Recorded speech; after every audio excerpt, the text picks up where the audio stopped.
sauver le monde? Non, sauver le cinéma.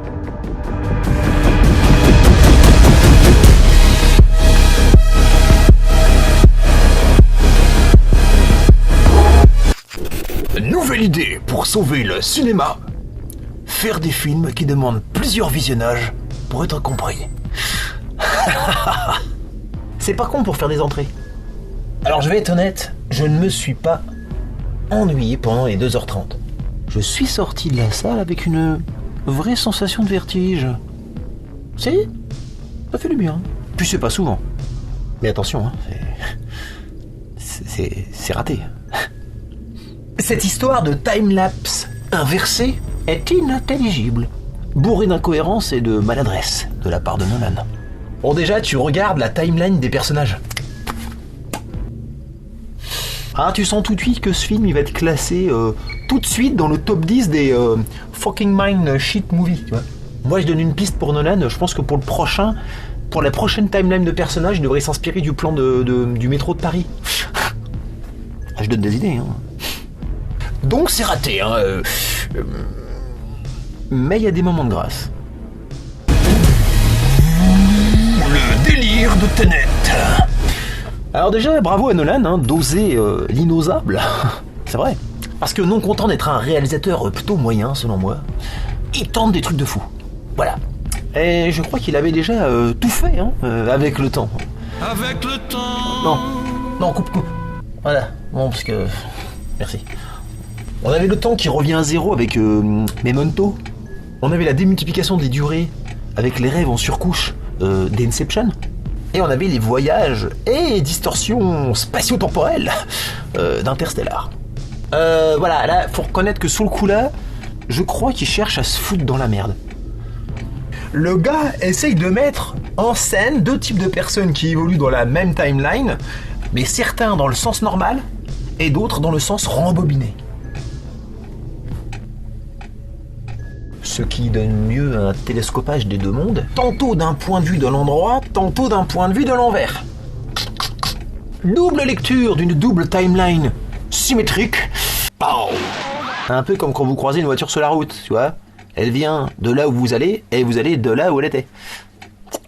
Son futur, c'est votre passé. Inversement. Alors sur le papier, ça fait rêver, hein. On y voit un agent secret traité de manière assez mature, hein, presque à la Villeneuve, qui va devoir réaliser une mission impossible. Voilà, ça nous prend beaucoup moins par la main que Inception. Mais voilà, c'est paradoxal.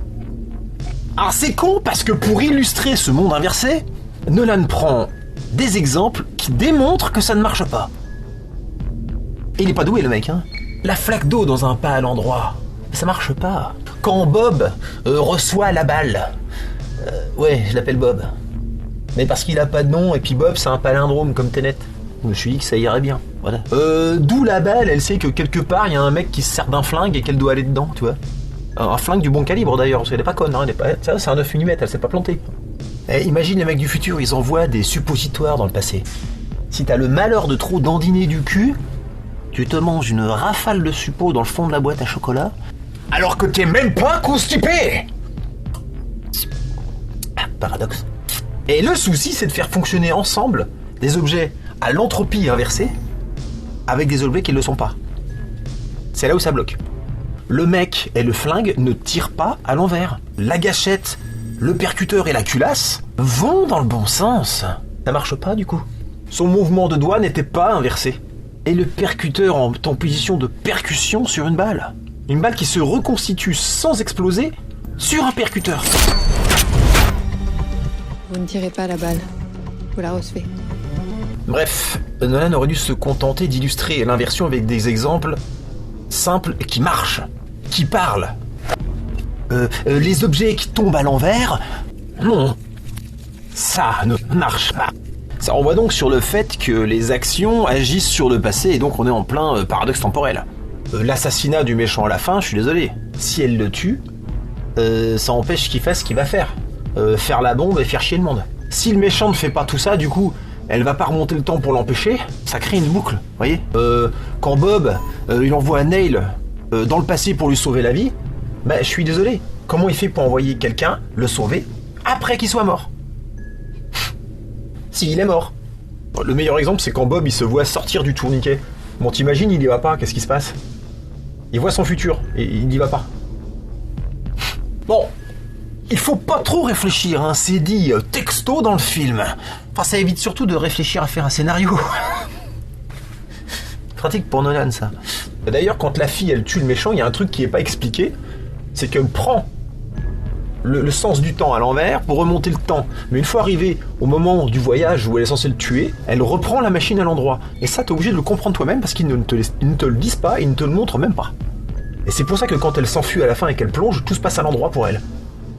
Parce qu'elle a repris le train dans le bon sens. Voilà, c'est bon. Merci Nolan, hein. Ah, ceci dit, le plongeon était parfaitement exécuté, hein. Merci pour l'exercice de style. Alerte rouge. Ah oui, alors attends, alors Tenet, qu'est-ce que ça veut dire? Pourquoi? Alors on sait pas trop ce que c'est, hein. Moi ce que j'ai compris c'est que c'était un algorithme crypté dans 9 blocs d'isotopes différents, algorithmiquement cryptés donc, de plutonium, ou d'uranium, je sais plus. Une fois que t'as réuni tous les blocs, et ben ça fait la formule, envoyée dans le passé par ses créateurs, parce que dans le futur ils nous aiment pas donc ils veulent nous détruire. C'est à peu près ça l'histoire, hein. Il complique ce qui pourrait être simple. Il complique ce qui pourrait être simple. Il complique la complexité. Il complique tout en fait, il est fou. Non mais il est timbré. Nolan est timbré. D'un côté, il nous donne des explications pour nous faire réfléchir, mais ça tient pas debout. Et de l'autre, quand il voit que le spectateur va justement réfléchir, il dit non, réfléchis pas en fait. Nolan arrive à être incohérent sur le fond et la forme. Tu vois Lynch, tu comprends rien. Ouais, mais il t'explique rien. T'étais paumé et puis c'était le délire du mec. Les scènes d'action par exemple. Ah ça pouvait pas être simple. Là, le film commence par une prise d'otage à l'opéra. C'est Christopher. Allô? Christopher? Ah c'est bien. Tu sais que j'ai vu le film? Ouais. T'as arrêté de prendre tes médicaments. T'as arrêté d'y cacher, t'as recommencé. T'as replongé. Non, réponds-moi. Non, tu mens. Non, tu mens, ça marche pas avec moi, Cricri, non. Non, mais t'as vu le film? T'as vu ce que t'as fait? Non, t'es au courant qu'on comprend rien? Quoi? Ah non, le coup du frangin, ça marche pas. Non, désolé. Hein. T'as des terroristes qui débarquent à l'opéra. Et t'as des otages qui sont endormis comme ça. Ah, tu sais, en mode, tu sais, comme une OLA de football, là, tu sais. Comme des dominos, ils s'endorment. T'as des flics qui débarquent, donc. Mais dans les flics, attention. T'as les gentils faux flics. Et t'as les méchants faux flics. Tu vas à l'œil, au bas. Et t'as un mec qui est recherché par, donc, Bob, parce qu'il aurait un bloc, mais on n'entendra plus parler de ce mec plus tard, en fait. C'est juste maintenant qu'il est là. Et Bob, en fait, il se fait choper par les méchants faux flics. Qui n'était ni là pour les terroristes, ni là pour l'opéra, en fait. J'étais là pour lui, je sais pas. Je suis même pas sûr que ce soit ça. Et le film ne fait que commencer à ce moment-là. Hein. Le passage de la voiture avec la valise. Et je sais pas combien d'œils il faut pour comprendre cette scène. Il y a une valise qui est lancée par la fenêtre d'une première voiture. Ça passe sur l'autoroute, tu vois, et les voitures se croisent d'un coup. Elle passe par une deuxième voiture qui fait un tonneau, mais en s'ouvrant. Elle atterrit dans la troisième voiture, sans qu'on sache si, en passant, l'objet qu'elle contenait est resté dans la deuxième ou est atterri dans la troisième. Non, c'est officiel, hein, il est timbré. Voilà. Il y a une course de bateau à un moment donné, on sait pas pourquoi il filme ça. Perte de temps, on s'en fout. Alors ceci dit, j'ai l'impression qu'il a lu les critiques concernant son inaptitude à filmer l'action parce qu'il a fait des progrès. C'est vrai. Mais ça reste du Nolan. À savoir, c'est de l'action PG-13. Enfin, PG-13. On c'est PG-0 avec lui. Il va te couper les couilles et il va te les mettre. Hein? C'est pas l'accent russe?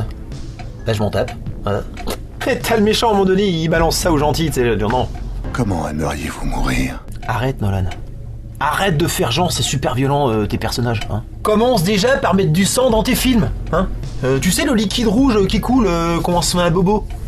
T'as le protagoniste à un moment donné, il braque l'Indien en mettant sa main, tu sais, pour se protéger des éclaboussures du tir à bout portant. Non, ne mets pas ta main. T'es dans un film de Nolan. Hein. Voilà. Oublie tout de suite les bâches en plastique. Hein. Tu peux dépecer un corps en smoking. Hein. Ça ne saigne pas. Bah quand le méchant à la fin il se prend une balle, vous avez vu ce que ça fait. Hein. Ça fait un petit trou, ça coule pas, rien, pas d'éclaboussure. Y a Bobby, il se fait arracher les dents au début du film. Là j'ai déliré, il nous dit ouais t'as arraché les dents, non? Vous avez vu une dent vous? Il bave un peu le mec. Putain. et la bataille finale. Ah bah y a pas de jambes qui volent hein. Ah c'est pas Starship Trooper non. Oh là, oh non, je sais même pas s'il l'a vu. Hein. Comme dans tous ces films de Batman et Interstellar, y a un moult mort. Mais c'est tout le temps hors champ. Pas de cadavre, pas de mutilation, pas de sang. Nolan est le monde réel. Énorme erreur, hein, Christopher. Ouais, non. Il faut que ça pisse le sang. Sinon, on comprend pas. Oui, alors les personnages ne sont pas développés, hein. Les histoires d'amitié, les histoires d'amour, les histoires de filiation avec l'enfant notamment. C'est esquissé de loin. T'as vu un truc au fond? T'as vu? Ah bon. Ah, ils sont potes en fait. Ah ouais, voilà, ouais. Ah d'accord. Mais le gamin, c'est avec qui en fait? L'intrigue avec la nana prend beaucoup trop de place. Elle se prend la tête avec son mari. On s'en tape. Trop tard à biscotter, oh là là, faut détruire un faux Goya qui est planqué dans un coffre-fort dans un aéroport. Et pour braquer l'aéroport, faut déclencher l'incendie. Et comment il faut pour déclencher l'incendie? Oui, non, pas un briquet, non. Tais-toi, non, mais c'est moi qui parle. Ils prennent un avion, mais un gros Boeing, puis ils le pètent dans le mur. Hein, ouais, pourquoi faire simple quand on peut faire compliqué? C'est la devise de Nolan. Hein. Ah, puis alors les mecs, ils braquent un avion blindé de lingots d'or. Mais en mode easy, tu vois. Y a que dans le monde de Nolan qu'on braque un avion haute sécurité avec un chiffon d'éther. Voilà, il y a 2 mécanos qui gèrent l'affaire. Enfin, c'est que... Et en plus, il fait une scène qui coûte cher pour pas grand-chose, renforçant de manière ridicule le déplacement de l'avion qui roule à 30 à l'heure. Hein.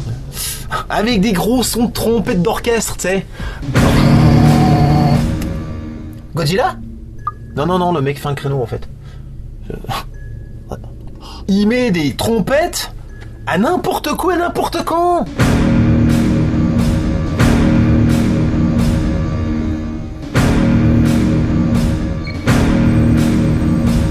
Non mais là je faisais vraiment rien par contre.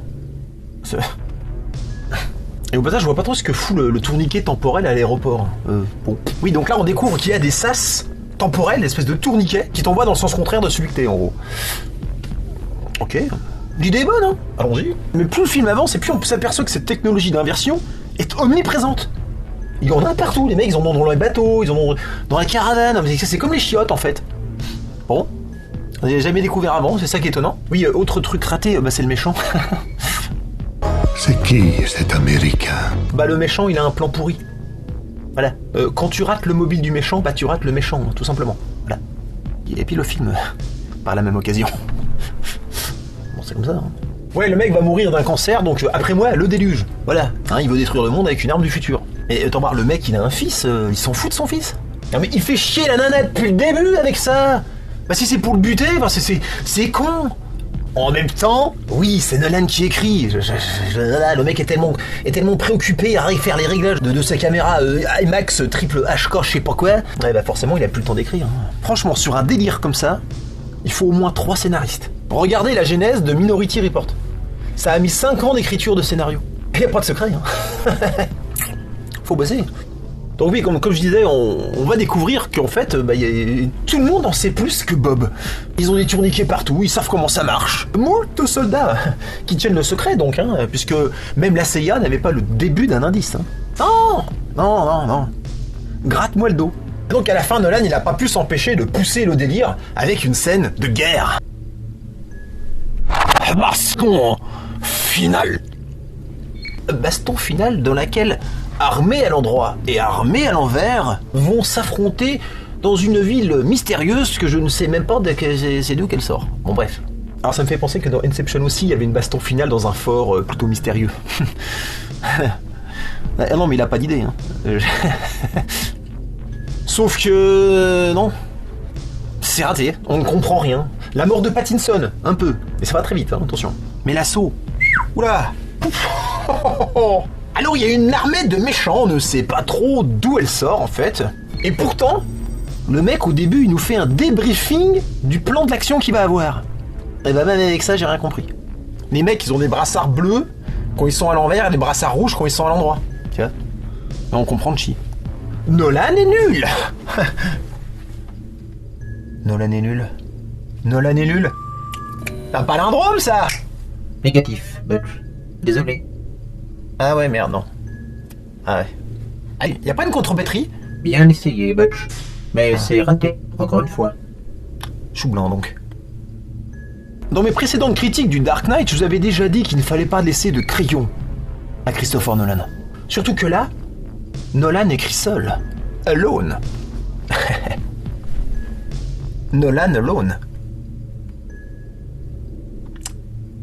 Ça par contre, c'est un bon palindrome. Excellent, Butch. Votre maîtrise de la langue atteint des niveaux quantiques qui dépassent mes échelles de calcul. Merci. Ça fait plaisir. Et alors, c'est pendant l'assaut final qu'on aura un des meilleurs exemples du conflit envers-endroit et de ses conséquences l'un sur l'autre. Et le mec là qui se fait emmurer vivant dans une brèche d'un mur qui vient juste d'être détruit. Mais comme il est à l'envers... C'est là que tu dis que Nolan, il aurait mieux fait de se concentrer sur des actions simples avec quelques personnages. Comme le coup du rétroviseur sur l'autoroute. Tu vois, quelques actions compréhensibles et astucieusement choisies pour qu'on puisse prendre plaisir au spectacle carrément dingue et contre-intuitif qui a une double lecture de l'action en miroir. Bon alors déjà à le dire, tu fais une boucle temporelle dans ta bouche avec ta langue. Pattinson, que jamais vu. Ce point-là est légèrement dramatique. Je trouve qu'il pique plutôt la vedette à Bob, hein, franchement. Donc Pattinson, Neil, accepte son destin et retourne dans le passé mourir. Ouais, je trouve que les personnages sont plutôt bons élèves dans ce film. Ils jouent leur partition du futur plutôt méthodiquement, même s'ils savent qu'ils vont mourir. Le gars il est content. Ouais, il va mourir, il est content. Bon, c'est tout, hein. Bah c'est con parce qu'il sait qu'il va se prendre une balle. Bah mets un casque. Ouais, non mais bon, je sais pas. Non, j'ai envie de dire le con. Alors, petite mention spéciale à Pattinson, mais pas que. Il y a aussi Aaron Taylor Johnson qui pète la classe en militaire. Je l'ai trouvé bien plus charismatique que dans Avenger, l'ère d'Ultron, où il jouait... il jouerait le rôle de Speedy Boy Quick Flash, là, je sais plus quoi. Voilà, je ne l'avais même pas remarqué. Hein. Ouais. Alors, c'est un film qui fait réfléchir, donc... réflexion. Réflexion. Moi, j'avais pensé que le film se finirait sur la scène de l'opéra du début. Vous voyez ? On peut se tromper, mais je trouve ça dommage de ne pas avoir fait le film en miroir pour le coup. Et puis bah moi j'ai des questions quand même. Ah si, oui alors, qu'est-ce qui se passe si on prend le tourniquet dans le mauvais sens ? Bah voilà, si t'es à l'endroit et que tu le reprends à l'envers pour être à l'endroit, alors que t'es déjà à l'endroit. Moi, madame, non, j'ai levé le doigt depuis tout à l'heure, non, moi. Mais en fait, à chaque fois qu'on change de sens, du coup, on se dédouble. Donc si on fait plusieurs allers-retours dans le tourniquet, je sais pas si tu fais 10 fois l'aller-retour, bah t'as 5 versions de toi à l'envers et 5 versions de toi à l'endroit. Tu fabriques une armée de lemmings. Tu te souviens des lemmings, des petits bonhommes à la con ? Bah ça fait une armée de lemmings avec ta tronche. Si vous reste quelques neurones à sacrifier, je vous propose une issue pour le méchant. J'ai pensé à un piège. J'ai eu une idée. Admettons le mec, il remonte le temps, mais il va trop loin dans le passé et il dépasse l'époque où la machine existe. Et bah le mec est baisé, il peut plus revenir dans le bon sens. Il finit sa vie à l'envers. Bah tu vois, ça, c'est une belle mort pour le méchant. Le mec piégé à vivre à l'envers. Non mais de toute façon, j'ai déjà dit à Nolan, hein. Quand t'as pas d'idée, tu m'appelles, mais il m'appelle jamais. Comment pour le sauver, on peut envoyer une machine dans le passé ? Non, ça marche pas. Parce que dès lors qu'il a dépassé la date limite, tu peux pas envoyer une machine avant qu'elle soit créée. Donc tu vas envoyer une machine qui va remonter le temps avec lui. Mais dans la mesure où le décalage entre lui et la machine est incompressible, il sera toujours à une époque où il n'y a pas de machine qui existe. Non, il est baisé. Voilà. Conclusion? Non, conclusion, tu mets les trompettes, s'il te plaît? Conclusion! Le film n'est pas bon, mais il va quand même être collector. Voilà. Et pour avoir vu pas mal de critiques, je trouve que ça a l'air de vous surprendre, mais Nolan n'a pas besoin d'une histoire de time-lapse inversée pour être incohérent et écrire comme de la merde.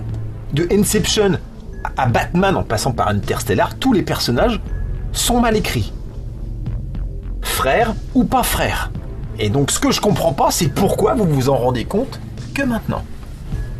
J'en écoutais un, le mec, dans sa liste de ses 10 films préférés, il y a au moins 3 films de Nolan dedans. Ouais. Mais il n'y a pas Conan le Barbare. Je sais pas. T'as été puni quand t'étais petit ou quoi? Non mais c'est... Donc voilà, allez-y quand même, je le conseille juste parce que c'est dingue. Ça reste un film super intéressant et couillu, même si plutôt frustrant parce que l'idée est mal exploitée. Et au fur et à mesure du film, on s'attend à tellement plus.